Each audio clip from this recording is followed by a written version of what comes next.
Welcome to this Beyond Return event. It has been 1 year since we started, and this is a public talk on to what shall we return.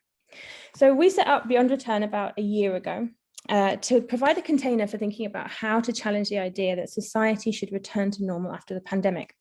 Why, we asked, would we go back to normal when normal was the problem? At the heart of this is a political claim that the pandemic was not just some natural disaster. Yeah, the pandemic was not just some natural disaster. It was a spotlight on our inability to cooperate, on our broken media and information ecosystem, on inequality of all kinds, on our society's completely unacceptable priorities.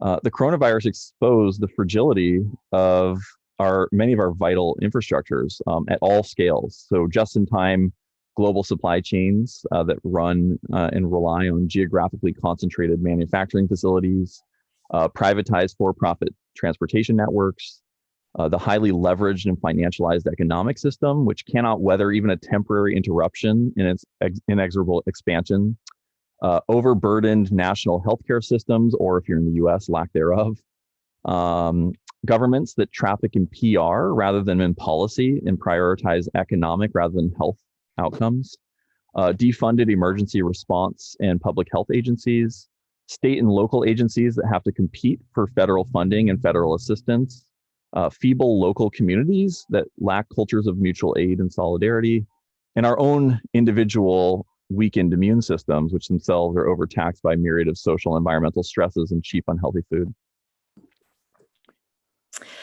And of course, the pandemic was only one layer of a much bigger crisis. We've got the climate emergency, we've got unprecedented wildfires, we have weather events, there's an opiate epidemic happening.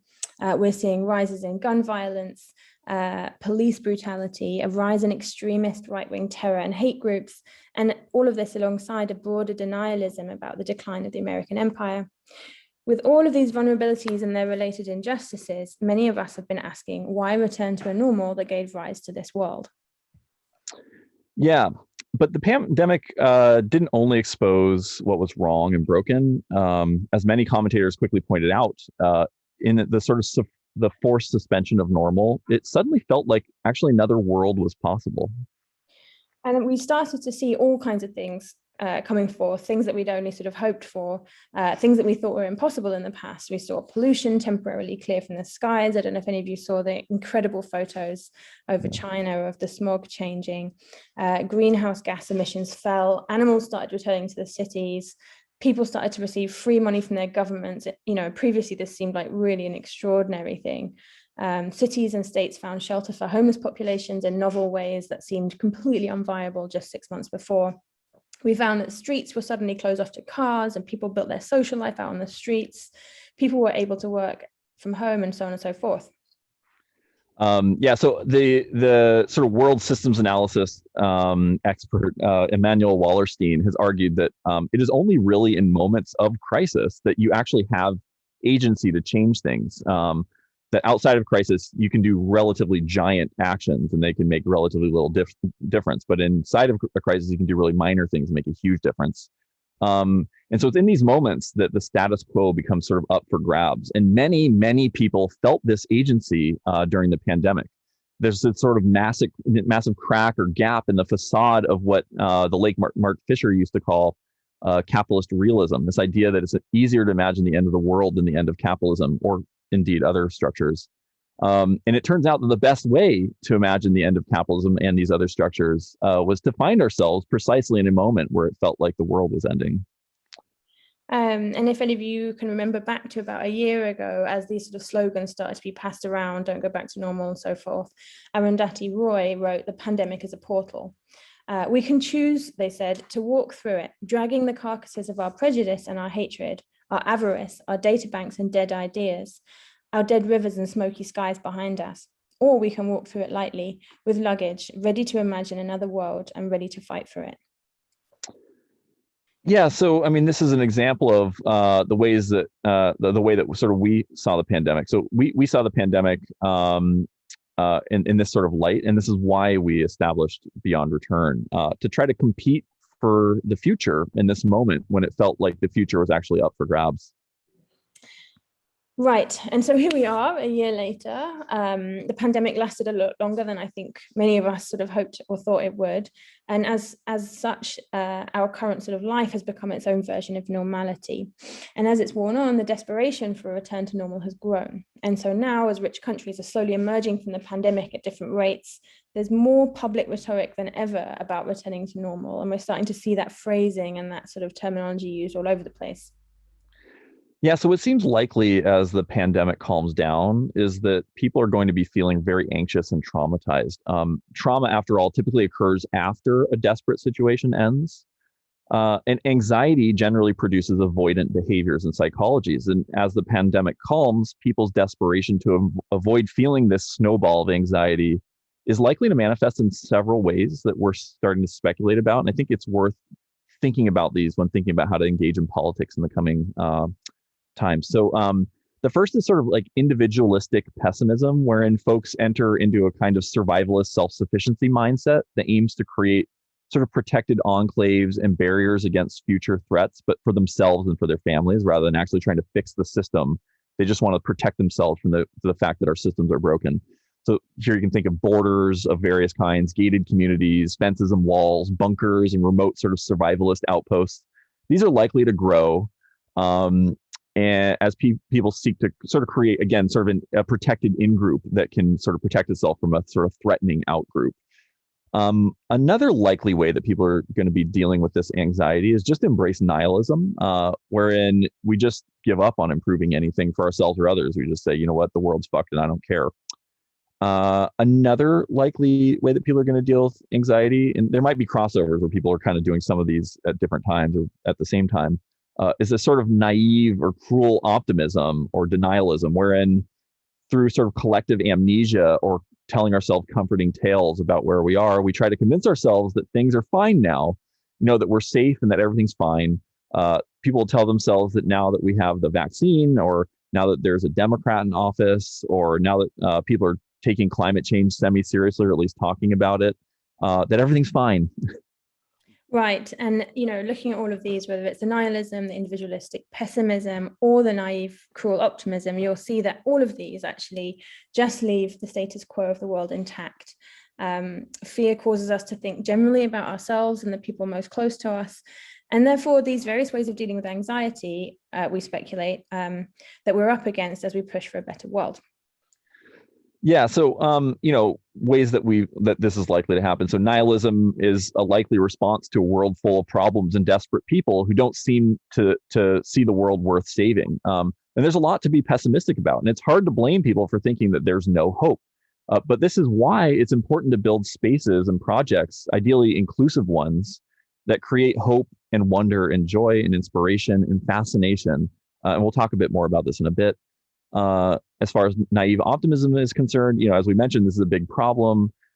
One that's really plagued us during the pandemic as well, by the way, as people have literally convinced themselves that the disease wasn't a big deal or wasn't real at all. This whole plandemic idea and the conspiracy theories floating around that. And so it's likely to continue to pose a problem as people sort of delude themselves about the severity of the crises that we still face. I mean, we still haven't fixed our public health infrastructure. If we had another pandemic arise today, it would hit us just as hard.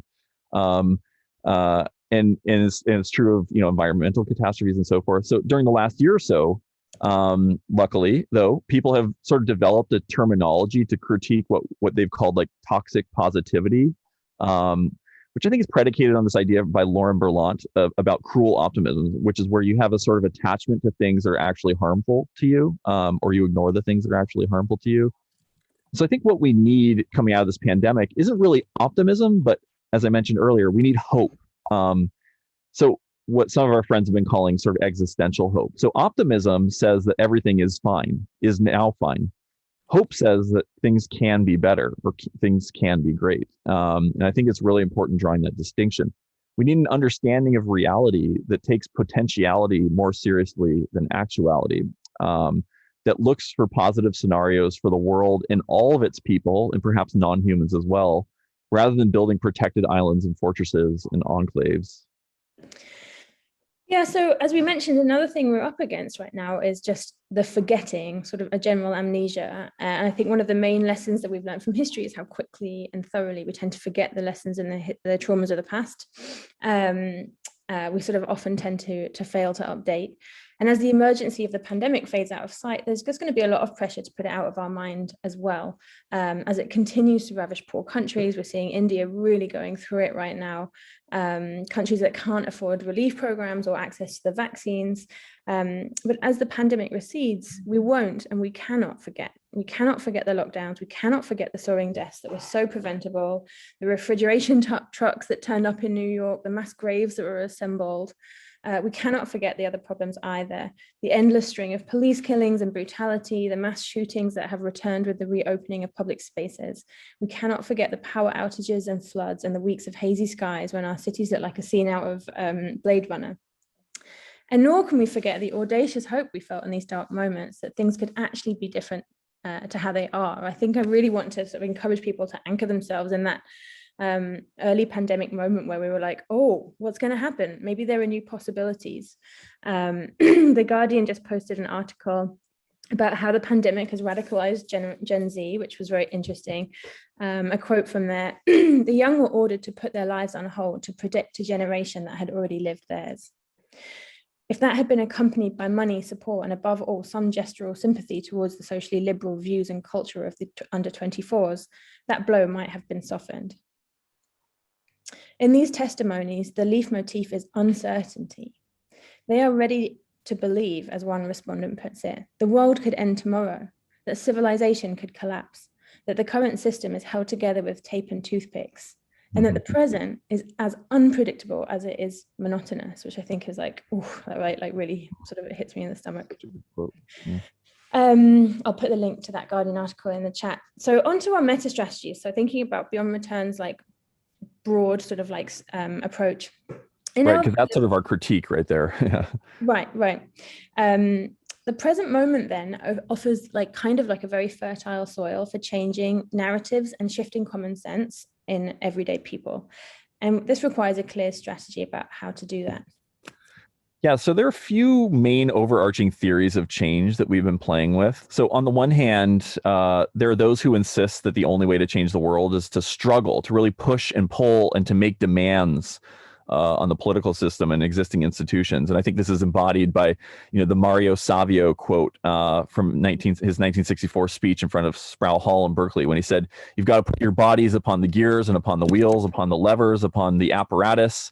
You've got to make the machine stop. And you've got to indicate to the people who run it, to the people who own it, that unless you're free, the machine will be prevented from working at all." And so we might call that strategy sort of fight or voice. So that we have the fight or voice strategy. On the other hand, we have people like Buckminster Fuller, who had this like wonderful quote: "You never change things by fighting the existing reality.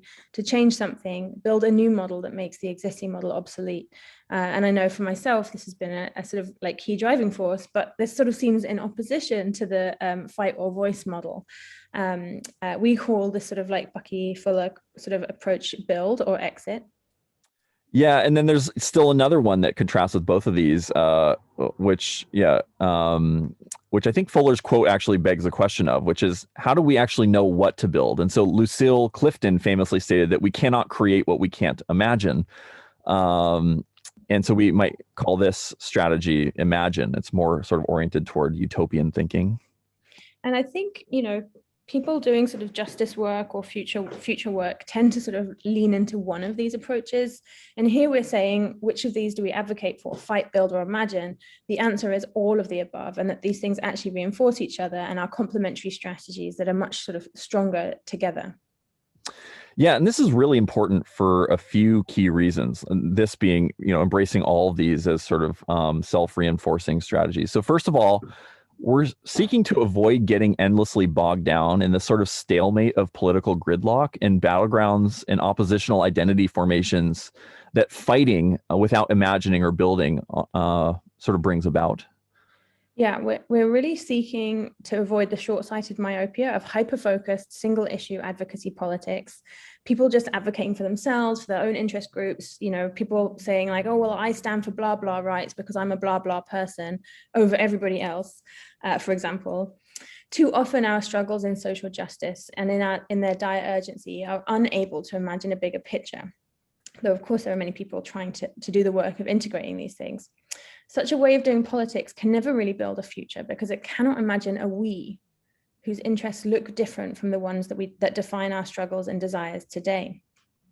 So the Beyond Identity strategy group, which is just forming and I think starts tomorrow, the prompt, for example, for this strategy group is, how do we become the people we need to be to earn a place at the interspecies transplanetary table of the future? If identity politics serves to reveal to us interlocking historical oppressions and how they shape the present, what parallel kinds of identities do we need to get us out of the past and into the future? Yeah, and so that sort of touches on something that I think feels near and dear to us, which is that you need to start somewhere with this stuff. And I think in the very beginning, like we set up Beyond Return based on just like a set of meta aspirations. So because you need to have a starting point, and yeah, so the one that we've been building from, we see them as like, rather than a map, more of a compass.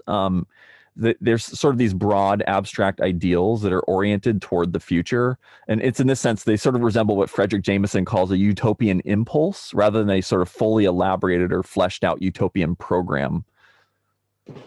Right. And these are our aspirations. I'm just posting in the chat. These are the sort of like, the aspirations of Beyond Return. We sort of got to these through 2 rounds of crowdsourced brainstorming and edits. And we sort of asked people like, don't be constrained by what you think is possible in this world, but try and write down what you think we should be aspiring for, if anything were possible. What are the sort of bare minimum conditions for a world that you actually feel like you can consent to? And think big, don't feel constrained by, what you think you can achieve in your lifetime, so on and so forth. So after 2 rounds of this, we came up with three chunks of aspirations. The first chunk falls into the theme of the biosphere. So we're seeking an adaptable economy that balances solidarity and autonomy and prioritizes the flourishing of diverse forms of life. We're seeking planetary infrastructures that allow for collective action and coordination on a global level. We look for support for the exploration of new self-determined spaces and societies in ways that are of interest to humanity at large, but also in harmony with the planet as a whole. We seek a universal bundle of rights and shared agreements for humans and nature that reinforces the flourishing of all life forms over multiple timeframes. The second theme is universal access to well-being and thrival. Within this realm, we seek a universal access to services throughout our lifetime, systems of justice that center on harm prevention and the promotion of care, rehabilitation, and education that does not seek to respond to violence with violence.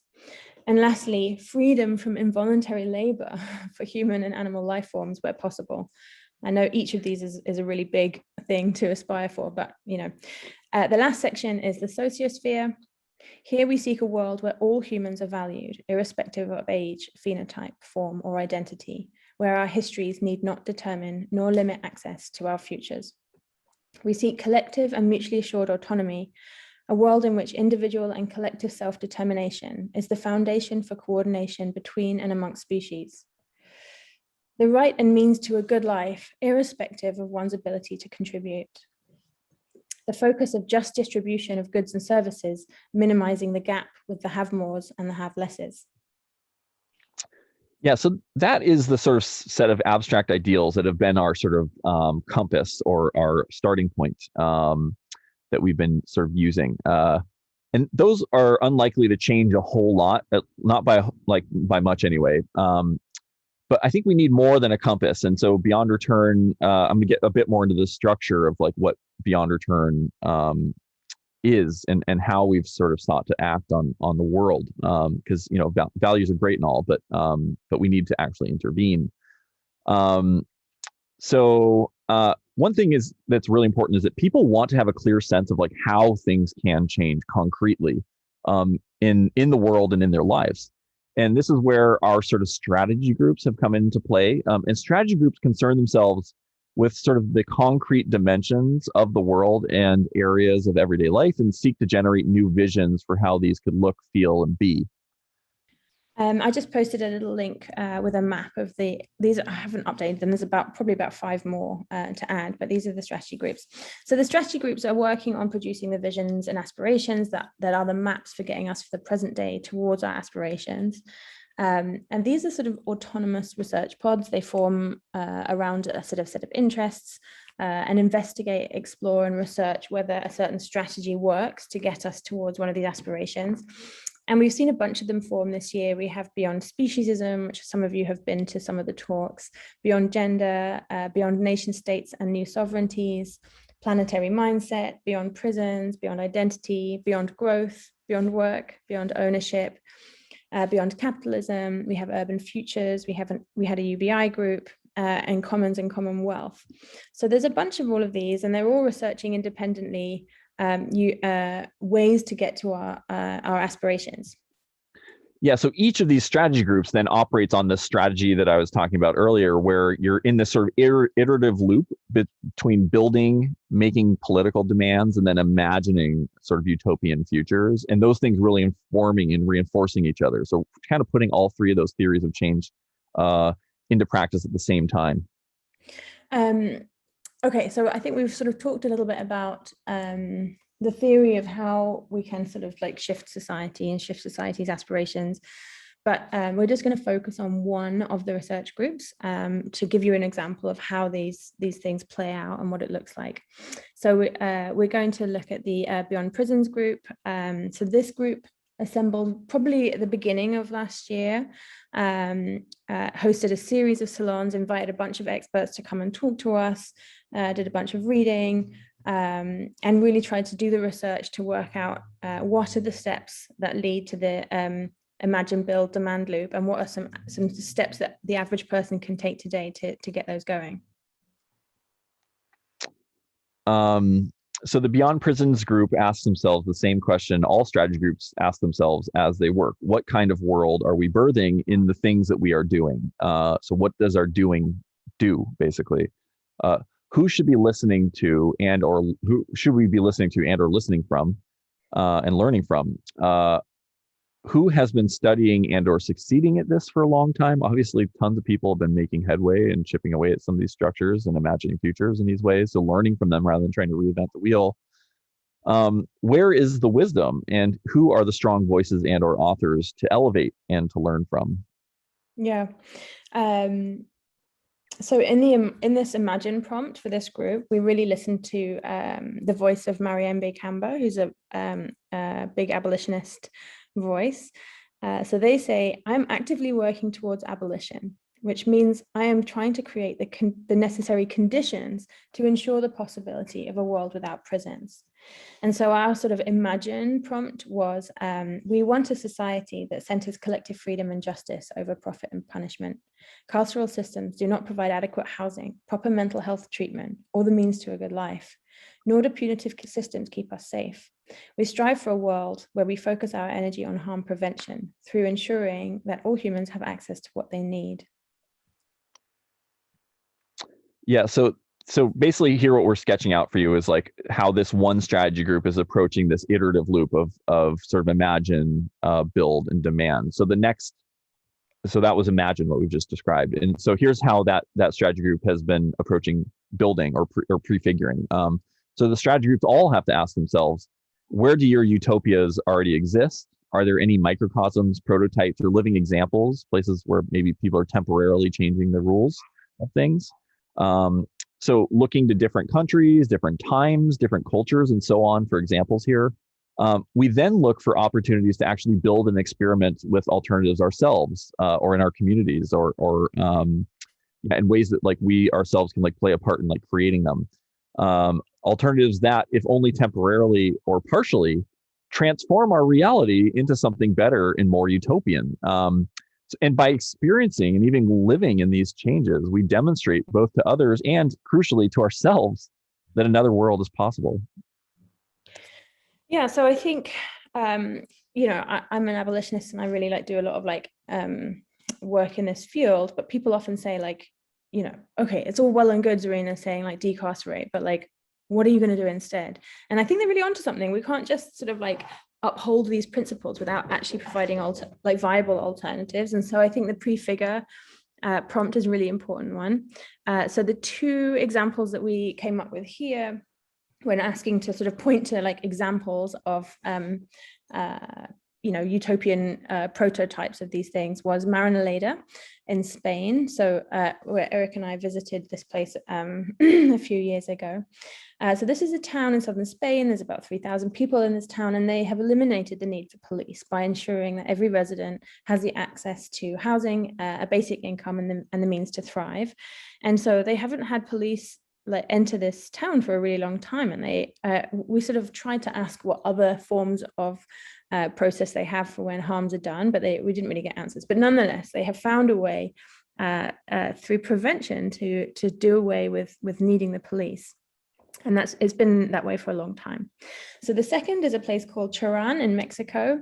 Despite being one of Mexico's bloodiest states, where severed heads have been rolled across dance floors and grenades have been lobbed into crowded plazas, they have abolished the police. So they have eliminated the possibility for state police.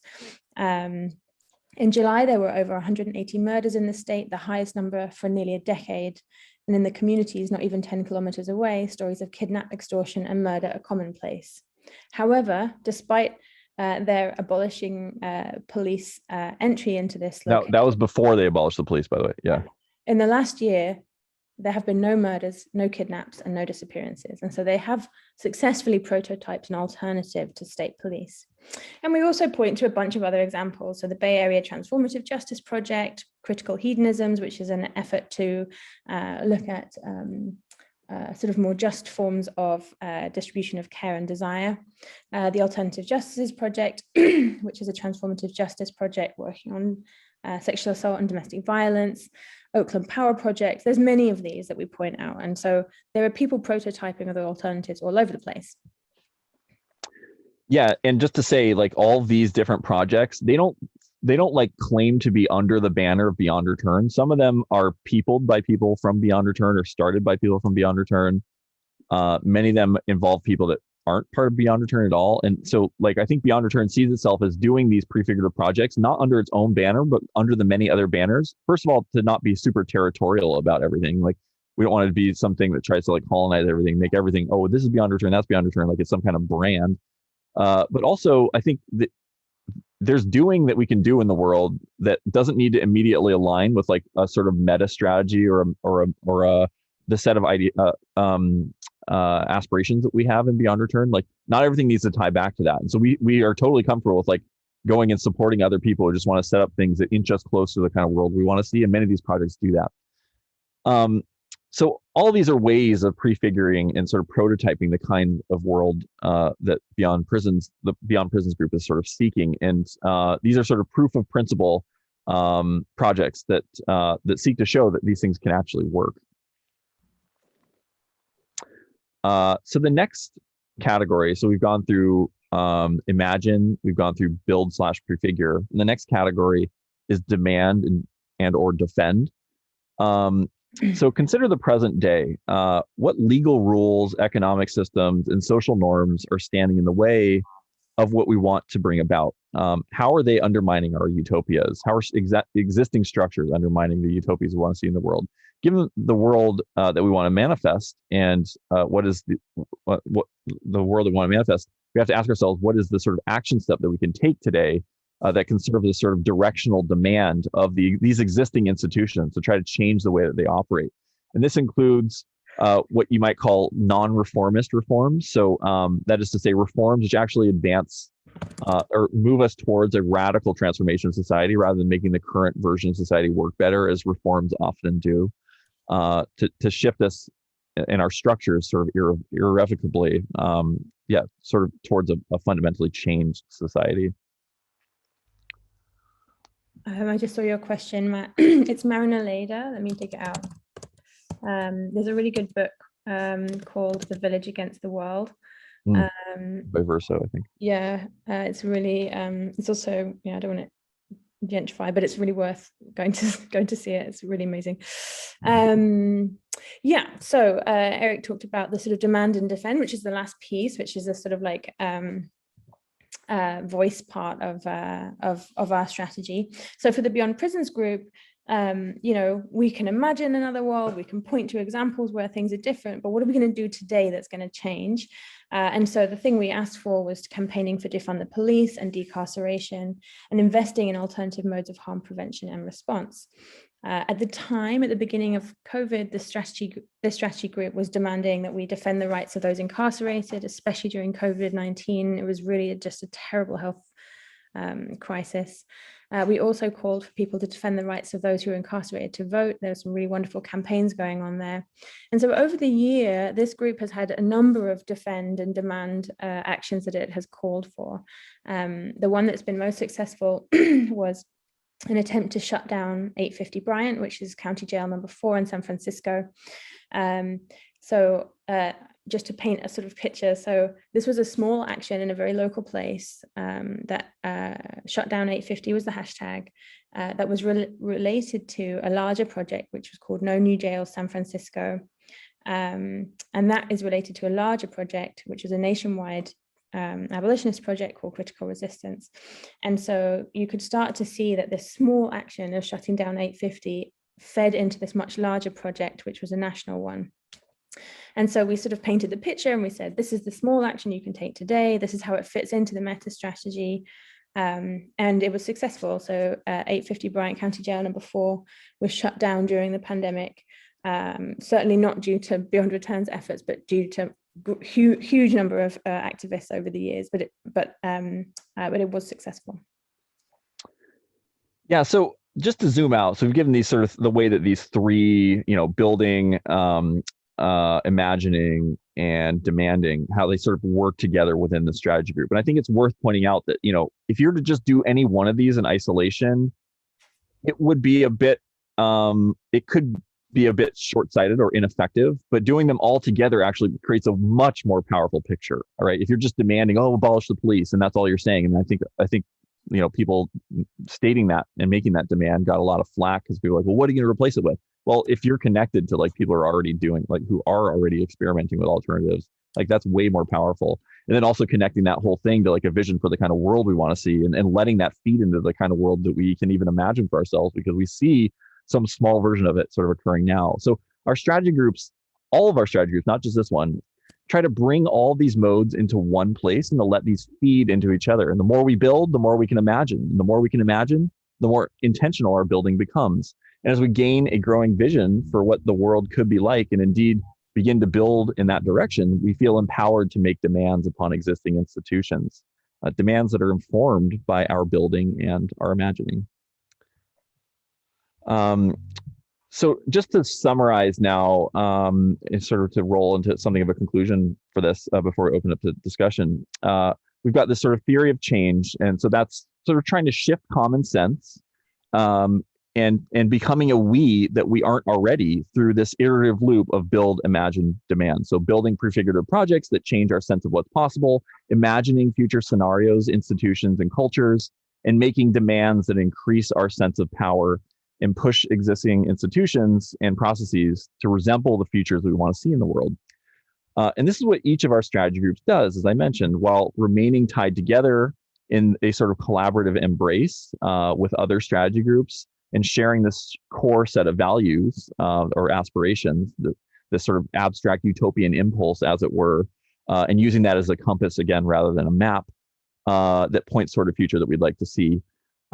We also have strategy groups imagining while doing so, and operating through these sort of proxies or pods, which make demands and build prefigurative projects. And here, Beyond Return sort of interfaces, as I mentioned a bit ago, with other organizations, institutions, and individuals, working with them, through them, and on them. So really seeing people as being an extension of the projects we're working on, just like we, I'm sure, are an extension of the project that they are trying to work on. Yeah. And I think, for me, I think what I'm really seeking here is to give people agency to participate in a sort of more collective structure. People come to me all the time. They're like, Zarinah, what do I do? Or I know that things are no good, but I don't know what to do. And the fact is that like it's very difficult to be a human in modern times. We're exposed to the great horrors of the world, and we have very little agency. We're sort of told like we can vote every 4 years, and somehow that's going to make a difference. And I think to a large extent, lots of the things that people are doing are already great, like taking care of their neighbors, building community kitchens, trying to be less reliant on like involuntary labor in their life and so on and so forth. But I think what we're lacking is an understanding of how all of these things play in together. And so I think we're primarily operating as like independent ants rather than like a hive. And I think a lot of what we're seeking to do in Beyond Return is to bring together these really broad, diverse aspirations, present them as a whole, and then give people ways in which that they can participate in these really diverse aspirations in their day-to-day life. And so I think when we think about what do we return to, this is the world I think we need to return to, a kind of like collective action where we're all participating, where we have power in the world. Yeah, where things actually evolve, right? And we can actually, the problem is like we need to shift our subjectivity. We can't imagine the world that we need. And so this iterative loop sort of process that we're advocating is the tool that and the strategy we think to do that, while also remaining sort of committed to some kind of abstract principles that are quite utopian.